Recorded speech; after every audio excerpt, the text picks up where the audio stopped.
this video kind of to go hand in hand with my anorexia and my bulimia videos. And I started to realize that in my videos I always end it with, I hope this inspires you to get better, or I hope this inspires you to help someone else. And I've never really talked about how to go about helping someone in that situation.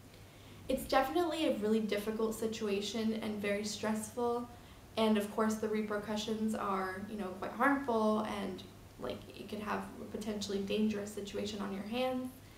But really what you want to be able to do is take the time to see things from the person's perspective who's going through that. You want to be able to be trusting. That's something that's really crucial. Make sure that you are open and someone that that person can count on. So what I found is that a lot of times people either, give you advice about how to go about getting help or how to go about recovery, and it tends to be kind of this sort of checklist of things that you should do. So, you should check into clinical treatment, you should look at different programs, you should go to your doctor, you should talk to this person. And a lot of the times, that's not necessarily what the person in the situation wants to hear.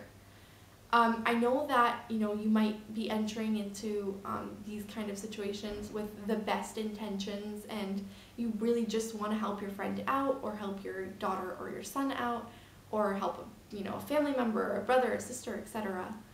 But sometimes they just want to know that they can talk to you, and that you're someone that will listen.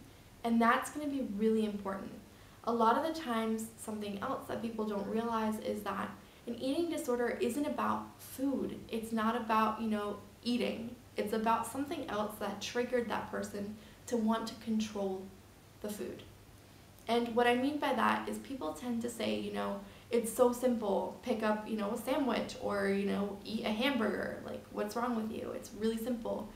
And it's really not that simple. That person has a psychiatric disorder. In a sense that it's not that they can't figure out that if they eat, they'll get better. They know that, but they can't get themselves to eat. So it's not that simple. And what you want to understand is that that person right now needs to be able to open up and needs to be able to get help for whatever triggers there were that caused them to get that eating disorder too. It's not just about getting the person, physically healthy, but also mentally healthy. Another tip is that sometimes it's okay to enlist the help of other people, but do it openly. And that just means that if the person trusts you and wants to talk to just you, then definitely leave that level of confidentiality alone, in the sense that you shouldn't be able to, break that trust and then just go talk to other people about the situation, or, X, Y, and Z. And I know that sometimes it's just you don't know how to handle the situation alone of helping someone else, and I completely understand that, but there's ways of you doing it anonymously, or there's ways of you being open with the person and saying, hey, is it okay if I tell X, she might be able to help? Or, is it okay if my mother or my sister or my brother helps me with the situation and helps me help you? And I swear that will make the person value your relationship with them so much more than if you just do it behind their back. Another tip is that maybe you're just not the best person to help that situation. And I know this is going to be kind of like a dagger to the heart to some parents out there, or some brothers or sisters or friends that just see themselves as being that support system for the person, or someone really invested in trying to help them. But sometimes the person just doesn't want to hear it from you. And I'll give you an example. My mother is, obviously someone that I'm really close to. She's my parent, and she always obviously wanted to give me advice about, this is what you should do, this is how to get help. But for me, I took it as someone, okay, maybe she's just over dramatizing it. I am her child, so she, she wants to help me, but it's really not that bad. She's just making a huge deal out of it. And it didn't really click until a complete stranger said, hey, I've noticed that you've been losing a lot of weight, don't lose too much weight. And that for me was a wake-up call. And I was like, if they can see it, and they don't know me, and they really don't care whether I get help or not, because they don't really, they're not going to see me ever again. If they realize that, then maybe I do have a problem.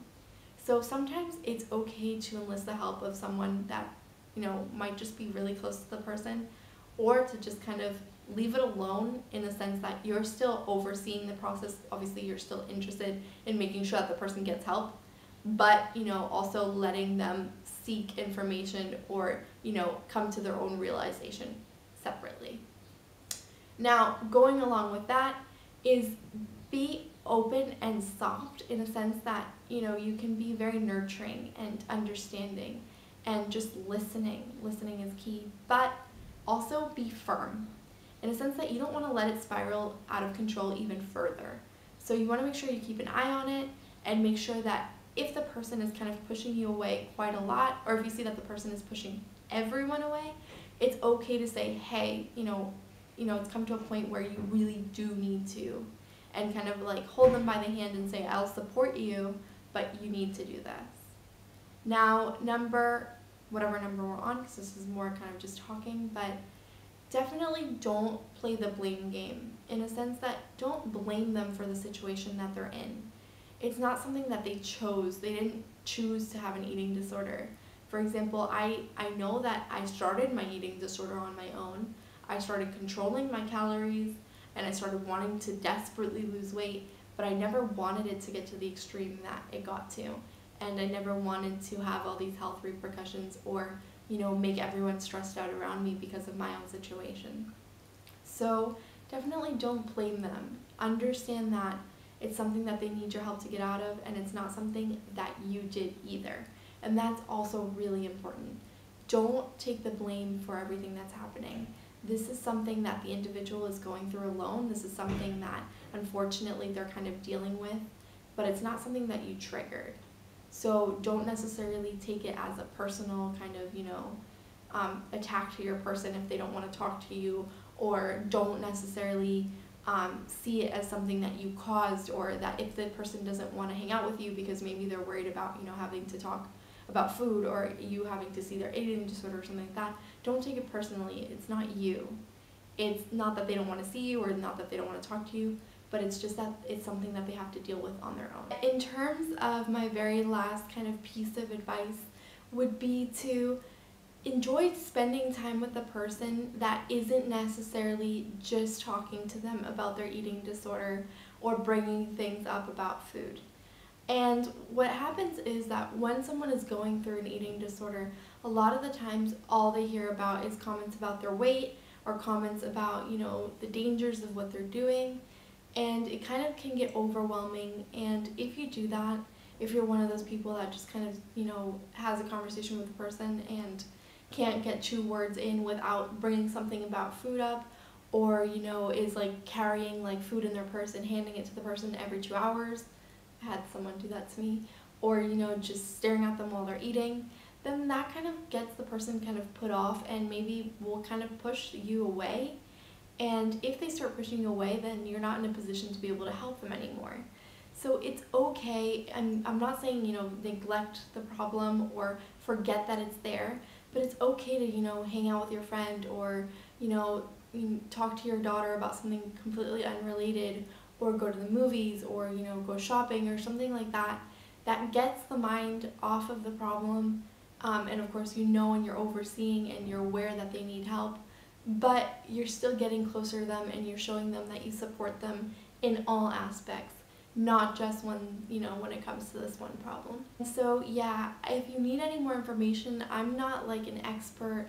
I'm just someone that went through it, so you can always just go to Google, and I'm sure there's plenty of associations that deal with eating disorder and that kind of give you more, like, I guess, medical advice or specific advice. But I hope this helps. Please let me know if there's anything I can do in terms of videos that might help you out further, or if you want something completely unrelated or something else related to my eating disorders or something like that. And yeah, I will see you guys in my next video. Bye.